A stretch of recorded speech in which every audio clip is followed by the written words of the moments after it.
Hello everyone, हमारे YouTube channel में आप सभी का स्वागत है।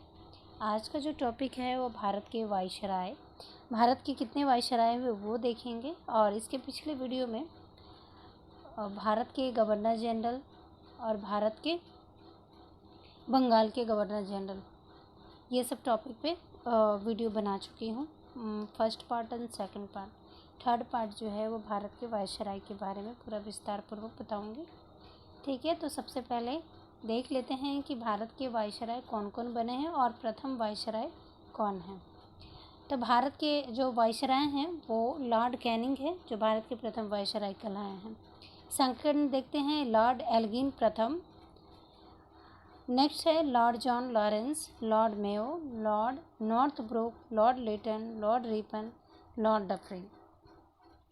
इसके बाद देखते हैं इतने सारे जो हैं वो वायसराय हुए हैं। लॉर्ड लैंसडाउन, लॉर्ड एल्गिन द्वितीय, लॉर्ड कर्जन, लॉर्ड मेयो द्वितीय, लॉर्ड हार्डिंग द्वितीय, lord Chelmsford, lord Reading and last है lord Irwin, lord Willingdon, lord Linlithgow, lord Wavell और लॉर्ड माउंटबेटन।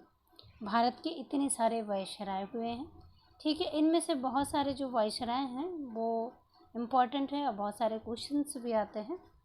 ठीक है, हमारा ये है कि इन सब का टेबल बनाने का मतलब ये था कि एग्ज़ाम में क्वेश्चन जो होते हैं वो वायसराय से आते हैं और ये सीरीज़ बैठाने के लिए आते हैं।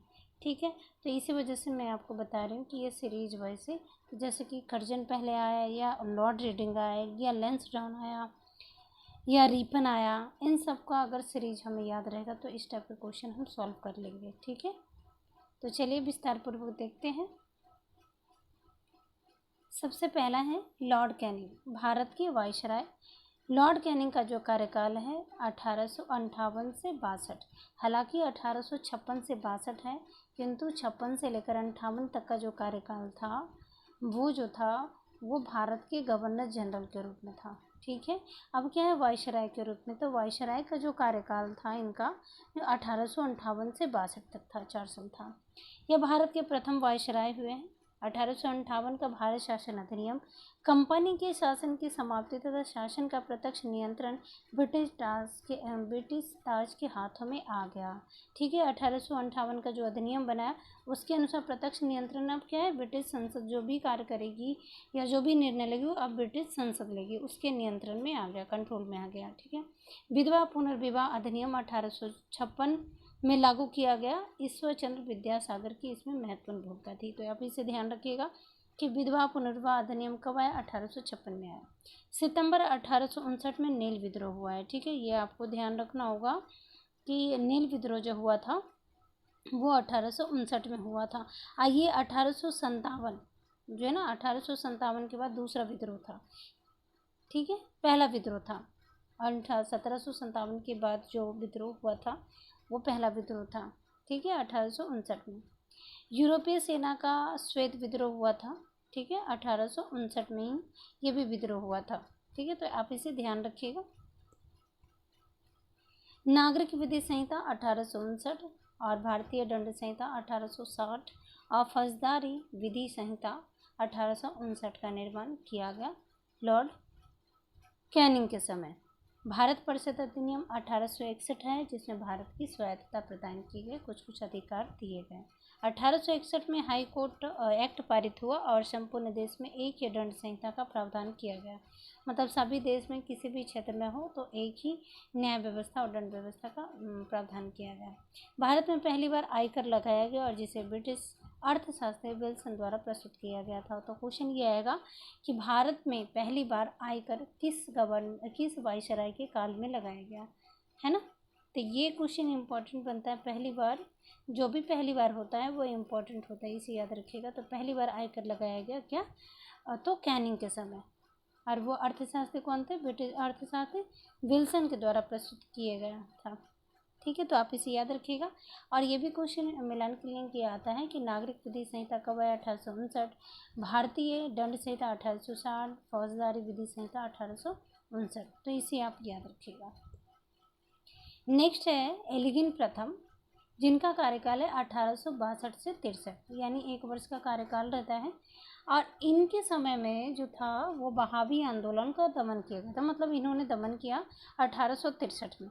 बहावी आंदोलन जो था वो इसका प्रमुख जो केंद्र था वो ये पटना था प्रमुख केंद्र। और बहावी आंदोलन का जो कार्यकाल था वो 1830 से 60 के बीच में था। ठीक है। बरेलवी इसके संस्थापक थे, मतलब इस आंदोलन का नेतृत्वकर्ता के रूप में भूमिका निभाए थे। देखते हैं यहाँ पे कि बहावी आंदोलन पटना इस आंदोलन का मुख्य केंद्र था और यह मूलतः मुस्लिम सुधारवादी धार्मिक आंदोलन था। यह मुख्यतः उत्तर पश्चिम, पूर्वी तथा मध्य भारत में सक्रिय था।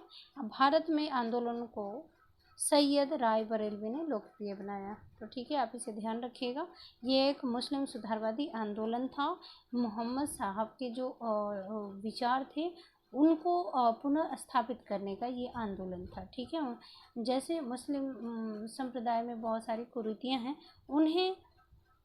उन्हें दूर करने के लिए बहावी आंदोलन चलाए गए। ठीक है, तो आप इसे याद रखिएगा।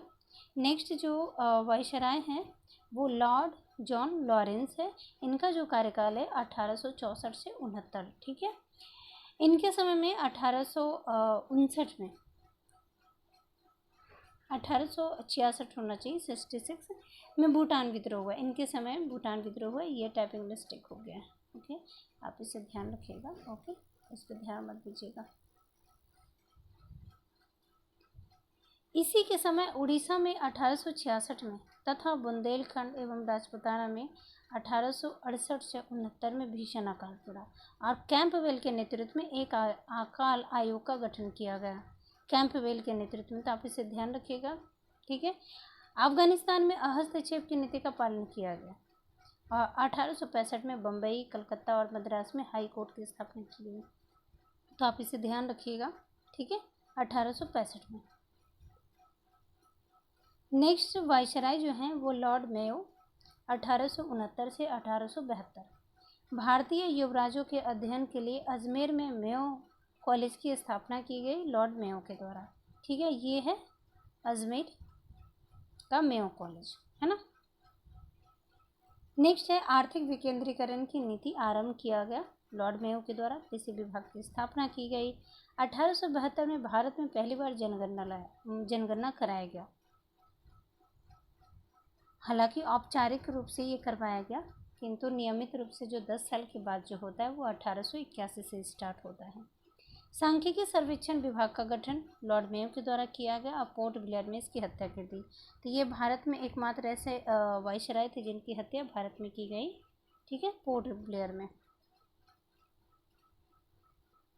नेक्स्ट देखते हैं। नेक्स्ट जो वायसराय हैं वो लॉर्ड नॉर्थब्रुक हैं। इनका जो कार्यकाल है 1872 से 76। ठीक है। प्रिंस ऑफ वेल्स की भारत यात्रा जो होती है वो 1800 इन्हीं के समय होती है, 1875 से 76। ठीक है। अलीगढ़ में सैयद अहमद खां द्वारा मोहम्मडन एंग्लो ओरिएंटल कॉलेज की स्थापना का प्रोत्साहन दिया गया इनके द्वारा। 1872 में पंजाब में कोका विद्रोह होता है राम सिंह के नेतृत्व में, है ना, राम सिंह के नेतृत्व में। राम सिंह के नेतृत्व में ये कोका विद्रोह होता है 1872 में। आप इसे याद रखिएगा। ठीक है। नेक्स्ट है लॉर्ड लीटन, जिनका कार्यकाल है 1876 से 1880। लॉर्ड लीटन के कहा जाता है कि इन्हें साहित्य जगत में ओवन मेरेडिथ कहा जाता है। ठीक है। लीटन विख्यात कवि, उपन्यासकार और निबंध और लेखक थे। 1876 से 78 में भयंकर दुर्भिक्ष हुआ जिसमें मद्रास, बम्बई, हैदराबाद, मध्य भारत के कई हिस्से तथा पंजाब पूरी तरह प्रभावित हुए। रिचर्ड स्ट्रेची की अध्यक्षता में अकाल आयोग का गठन किया गया। तो एक था अभी कैंपबेल जो अभी हम पढ़े, और दूसरा क्या है, रिचर्ड स्ट्रेची की अध्यक्षता में अकाल आयोग का गठन किया गया। राजकीय उपाधि अधिनियम 1876 पारित किया गया। ठीक है, आप इसे याद रखिएगा। क्वेश्चन ये आएगा कि किस वायसराय को ओवन मेरेडिथ कहते हैं, तो लॉर्ड लीटन को कहते हैं। स्ट्रेची जो रिचर्ड स्ट्रेची की अध्यक्षता में अकाल योग का गठन हुआ वो कब किया गया, ये क्वेश्चन आएगा। और या ये भी आ सकता है कि किस वायसराय के कार्यकाल में ये स्थापित किया गया। नेक्स्ट देखते हैं कि प्रथम दिल्ली दरबार का आयोजन 1 जनवरी 1877 को ब्रिटेन की महारानी विक्टोरिया को कैसर हिंद की उपाधि से विभूषित किया गया था। ठीक है, तो आप इसे ध्यान रखिएगा, क्वेश्चन ये आएगा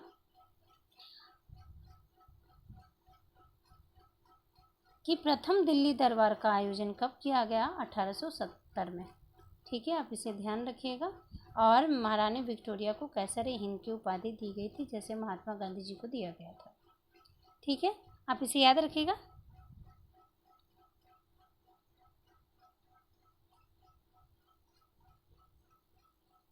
इन्हीं के समय वर्नाकुलर प्रेस एक्ट 1878 पारित कर देसी भाषा के भारतीय समाचार पत्रों पर कठोर प्रतिबंध लगा दिया गया। वर्नाकुलर प्रेस एक्ट स्थानीय भाषा यानी देसी भाषा के समाचार पत्र थे जिस पे कठोर प्रतिबंध लगाया गया। 1878 में भारतीय शस्त्र अधिनियम पारित करके शस्त्र रखने एवं इसके व्यापार के लिए लाइसेंस लेना अनिवार्य कर दिया गया। ठीक है, ये भी एक अधिनियम था। सशस्त्र अधिनियम कब आया, भारतीय शस्त्र अधिनियम, तो 1878 में। वर्नाकुलर प्रेस एक्ट कब आया, तो 1878 में। ऐसे करके क्वेश्चन आते हैं मिलान करने के लिए कि कब ये आया है, एक्ट आया है, किस वायसराय के कार्यकाल में आया है। द्वितीय आंग्ल अफगान युद्ध जो हुआ 1878 से 1880 के बीच में हुआ है। इसने सिविल सेवा, यहाँ पे सिविल हो जाएगा, सिविल सेवा परीक्षाओं में प्रवेश की अधिकतम आयु 21 वर्ष से घटाकर 18 वर्ष कर दिया गया, जो एक निगेटिव था भारतीयों के लिए। ठीक है, तो आप इसे ध्यान रखिएगा कि लिटन का क्या क्या कार्य था, उन्होंने क्या क्या किया। रिपन जो थे एक उदारवादी वायसराय थे। पंडित मदन मोहन मालवीय ने 1809 के कॉन्फ्रेंस अधिवेशन में कहा कि रिपन वायसराय में सबसे अधिक लोकप्रिय था। अफगानिस्तान से संधि 1881 में होता है। वर्नाकुलर प्रेस एक्ट को रद्द कर देते हैं लॉर्ड रिपन के द्वारा 1882 में। ठीक है, आप इसे ध्यान रखिएगा। श्रम सुधार के लिए प्रथम कारखाना अधिनियम 1881 आता है और इसमें क्या होता है, साप्ताहिक जो कार्य करने के घंटे होते हैं उसमें कमी किए जाते हैं। बच्चों की मजदूरी का जो कार्य होता है उसको कार्य में कमी कर देते हैं। मैसूर के शासक को गद्दी की वापसी कर देते हैं 1881 में। वित्तीय विकेंद्रीकरण की नीति का नियमावली जो तैयार करते हैं 1882 में। इन्हीं के समय जो भी उदारवादी जो भारतीयों के पक्ष में और भारतीयों के पक्ष में जो भी था वो इन्होंने किया। ठीक है, सर विलियम हंटर की अध्यक्षता में हंटर आयोग की नियुक्ति 1882 में किया गया। 1854 के बाद देश में शिक्षा की दिशा में प्राथमिक एवं माध्यमिक स्तर पर किया गया सुधार एवं प्रयासों की समीक्षा करनी थी। तो क्वेश्चन यह आता है कि हंटर आयोग का गठन का उद्देश्य क्या था, तो शिक्षा में क्या है, शिक्षा की दिशा में प्राथमिक एवं माध्यमिक स्तर में सुधार करना था। एल्बर्ट विवाद 1883-84 में हुआ है। ठीक है, नियमित जनगणना की शुरुआत 1881 में किया गया। फ्लोरेंस नाइटिंगेल ने रिपन को भारत के उद्धारक की संज्ञा दी। किन्हें दिया, तो रिपन को दिया, फ्लोरेंस नाइटिंगेल ने। ठीक है, अब यहाँ पे ये देखते हैं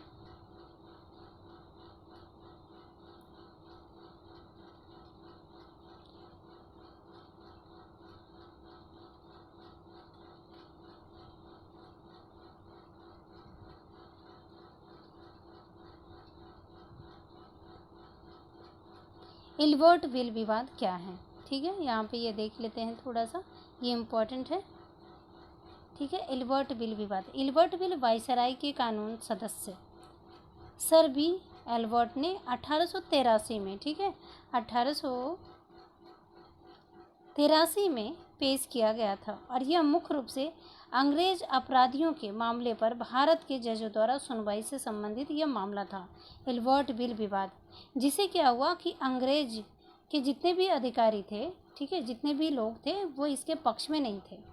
एल्बर्ट विल का उद्देश्य सरकारी अधिकारियों और भारतीय प्रजा के बीच जातीय भेदभाव जो था, जातीय भेदभाव दूर करना था। अंग्रेजों ने इस बिल का तीव्र विरोध किया क्योंकि वे किसी भी भारतीय जज से अपने केस की सुनवाई नहीं करना चाहते थे। भारतीय जनता ने इस बिल का जोरदार स्वागत किया। इसीलिए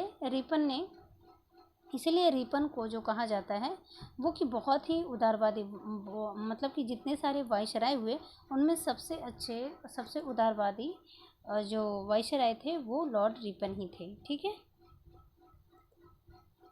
नेक्स्ट देखते हैं लॉर्ड डफरिन 1884 से 1888। 4 वर्ष का कार्यकाल था और इनके समय में सबसे प्रमुख जो कार्य था आईएनसी का गठन हुआ था। तृतीय आंग्ल बर्मा युद्ध तथा बर्मा का अंतिम रूप से भारत में विलय जो हुआ वो इनके समय हुआ। भारतीय राष्ट्रीय कांग्रेस का गठन 28 दिसंबर 1885 को हुआ। बंगाल टेनेंसी एक्ट कब आया है ये याद रखिएगा, ये जरूर आ चुका है बहुत सारे एग्जाम में। बंगाल टेनेंसी एक्ट कब हुआ? 1885 में, जिसमें जब आईएनसी का गठन किया गया। पंजाब टेनेंसी एक्ट 1887 में 2 साल बाद आया है। नागरिक सेवा के विकास के लिए भारत आया कौन? तो लॉर्ड डफरिन ने आया। ठीक है, तो आप इसे ध्यान रखिएगा, लॉर्ड डफरिन जिनका कार्यकाल है 1884 से 88, 4 वर्ष का कार्यकाल। नेक्स्ट देखते हैं लॉर्ड लैंसडाउन 1888 से 1894, ये 6 वर्ष का कार्यकाल था। दूसरा कारखाना अधिनियम 1891 पारित किया गया। ठीक है, अब इसे ध्यान रखिएगा कि पहला जो कारखाना अधिनियम कब आया है तो 1881 में आया। 10 वर्ष बाद लैंसडाउन के द्वारा 1891 में आया। ठीक है, भारतीय परिषद अधिनियम 1892 अस्तित्व में आया और इसमें क्या है कि भारतीयों को स्वायत्तता प्राप्त हुई, कुछ अधिकार दिए गए। डुरंड आयोग जो भारत अफगानिस्तान के बीच जो रेखा है उसका निर्धारण कर दिया गया, इन्हीं के समय लॉर्ड लैंसडाउन के समय किया गया। 1891 में आयु सम्मत आयु विवाह अधिनियम पारित किया गया। ठीक है,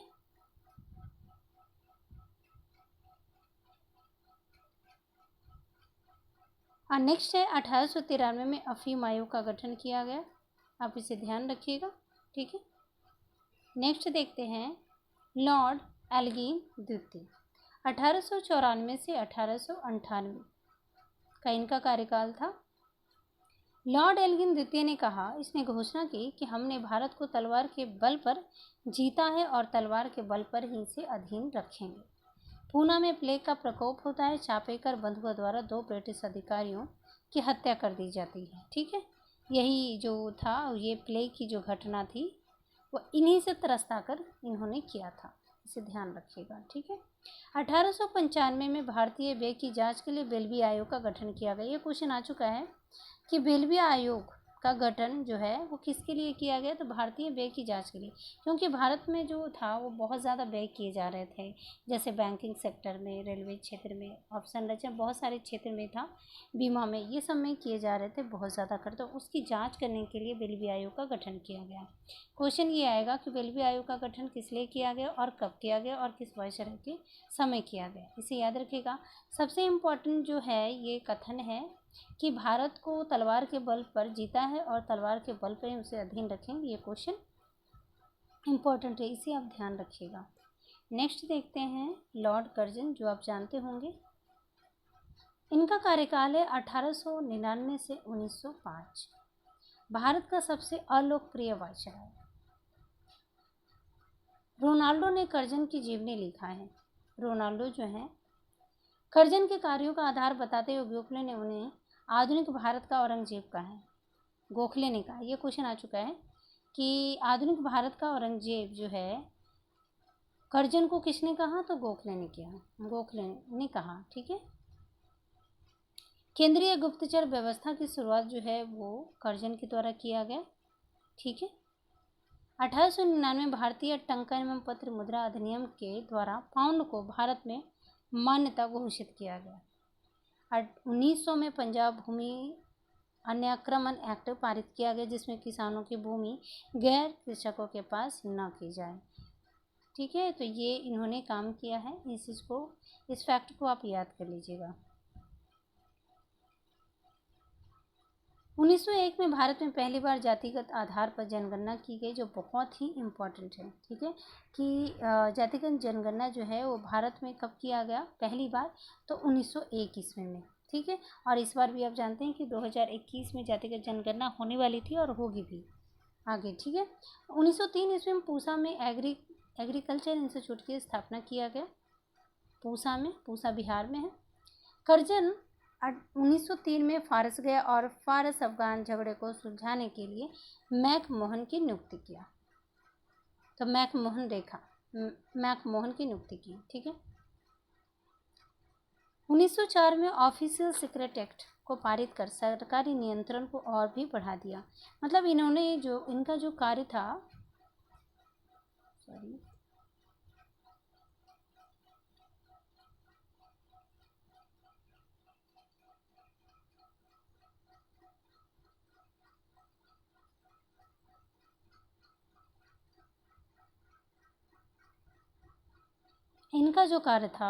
वो भारत में किसी भी क्षेत्र हो उस पर सरकारी नियंत्रण को और बढ़ा देना था, और पहले से भी बढ़ हुआ था, किंतु इनका उद्देश्य था कि सरकारी नियंत्रण को जितना ज़्यादा से ज़्यादा किया जा सके, ठीक है। पुलिस प्रशासन में सुधार हेतु एंड्रयूज फ्रेजर की अध्यक्षता में पुलिस आयोग का गठन किया गया 1902 ईस्वी में। तो आप इस आयोग को ध्यान में रखिएगा। एंड्रयूज फ्रेजर की अध्यक्षता में किसका गठन किया गया? तो पुलिस आयोग का गठन किया गया। ऑफिशियल सीक्रेट एक्ट कब आया? तो 1904 में आया। विश्वविद्यालय एक्ट भी आया 1904 में, आप इसे ध्यान रखिएगा। नेक्स्ट देखते हैं, सर थॉमस रैली की अध्यक्षता में विश्वविद्यालय आयोग की स्थापना की गई 1902 में। विश्वविद्यालय सुधार अधिनियम 1904 आया और इसमें भी सरकारी हस्तक्षेप जो है, सरकार का हस्तक्षेप विश्वविद्यालय सुधार अधिनियम में बढ़ा दिया गया, ठीक है।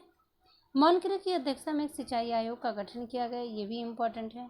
उद्योग एवं वाणिज्य विभाग की स्थापना किया गया। प्राचीन स्मारक संरक्षण अधिनियम 1904 पारित किया गया, ठीक है। भारतीय पुरातात्विक सर्वेक्षण विभाग की स्थापना करजन के द्वारा किया गया और सर एंटोनी मैकडोनाल्ड की अध्यक्षता में अकाल आयोग का गठन हुआ।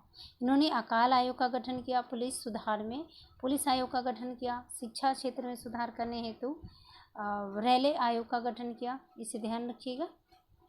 नेक्स्ट देखते हैं, तिब्बत में यंग हस्बैंड मिशन इन्हीं के समय लाया गया था 1903 से 4 में।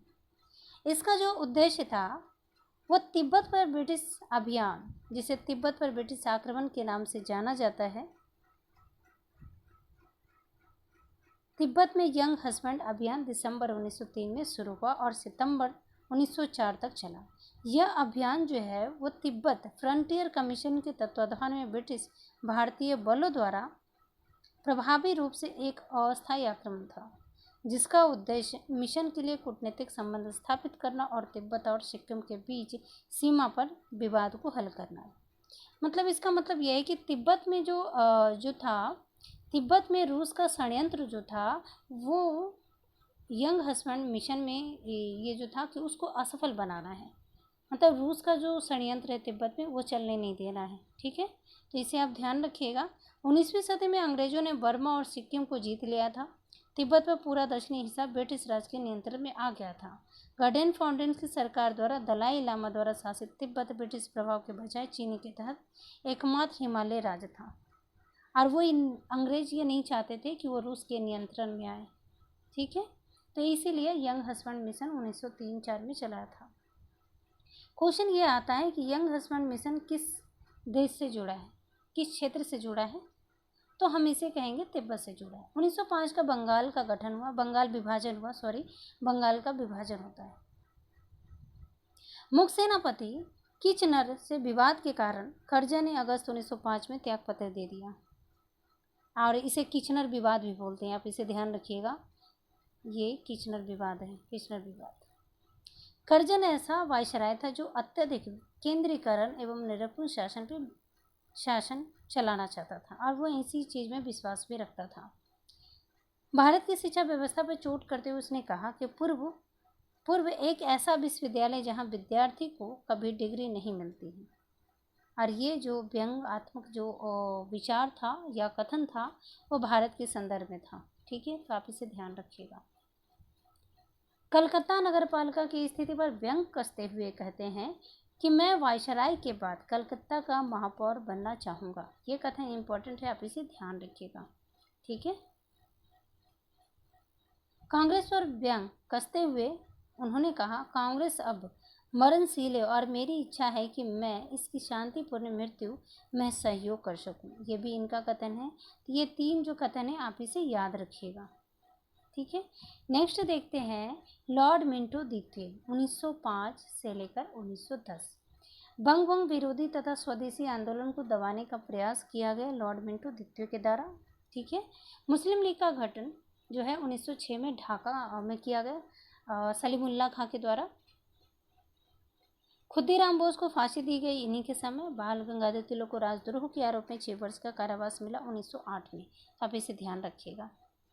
भारतीय परिषद अधिनियम 1909 आया, जिसे मॉर्लेमेंटो सुधार कहते हैं, ठीक है। मॉर्लेमेंटो सुधार कहते हैं, पारित किया, जिसमें सांप्रदायिक निर्वाचन प्रणाली की शुरुआत की गई। क्वेश्चन ये आता है कि सांप्रदायिक निर्वाचन प्रणाली जो है वो किस अधिनियम के तहत आया? तो भारत परिषद अधिनियम 1909 के तहत आया, ठीक है। तो आप इसे ध्यान रखिएगा। सूरत में कांग्रेस का विभाजन 1907 में होता है, जिसे सूरत कॉन्फ्लिक्ट भी कहते हैं। 1908 का समाचार पत्र अधिनियम आया, ठीक है। आप इसे ध्यान रखिएगा कि समाचार पत्र अधिनियम 1908 में आया है। वायसराय की कार्यकारिणी में पहला भारतीय सदस्य एसपी सिन्हा की नियुक्ति की गई, जो काफ़ी इम्पोर्टेंट क्वेश्चन है ये, ठीक है। वायसराय की कार्यकारिणी में पहला भारतीय सदस्य एसपी सिन्हा को नियुक्त किया गया, ओके। तो आप इसे याद रखिएगा। और ये लास्ट था। नेक्स्ट जो टॉपिक आएगा वो वायसराय, उसमें कंप्लीट हो जाएंगे और उसमें क्वेश्चन बहुत सारे प्रैक्टिस करवाऊंगी, ठीक है। तो नेक्स्ट वीडियो में मिलते हैं। Okay, thank you.